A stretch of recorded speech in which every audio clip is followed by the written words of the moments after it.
Pushpa 2 release సందర్భంగా సంధ్యా theatre వద్ద జరిగిన తొక్కిసలాటలో రేవతి అనే మహిళ చనిపోవడం సంచలనంగా మారింది.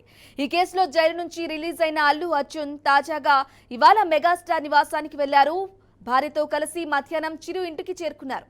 ఇక మెగాస్టార్ చిరంజీవితో తన అరెస్టుకు దారితీసిన పరిస్థితులపై బన్నీ చర్చించినట్లు సమాచారం.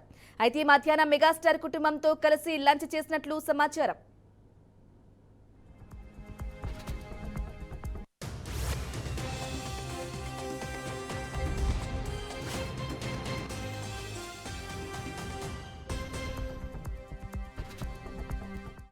కాగా సంధ్యా థియేటర్ తొక్కిసలాట ఘటన కేసులో అల్లు అర్జున్ పోలీసులు A11 ముద్దాయిగా పేర్కొన్నారు.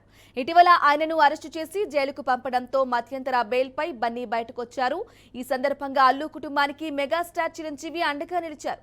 అరెస్టు వార్త తెలిసిన వెంటనే షూటింగ్ రద్దు చేసుకుని బన్నీని కలిసేందుకు చిరంజీవి స్టేషన్ కు వెళ్లాలనుకున్న పోలీసుల రిక్వెస్ట్ తో ఆగిపోయారు. ఇక దీంతో చిరంజీవి అల్లు అరవింద్ నివాసానికి చేరుకున్నారు. బన్నీ రిలీజ్ కు సంబంధించి లాయర్లతో సంప్రదింపులు జరుపుతూ కీలకంగా వ్యవహరించారు.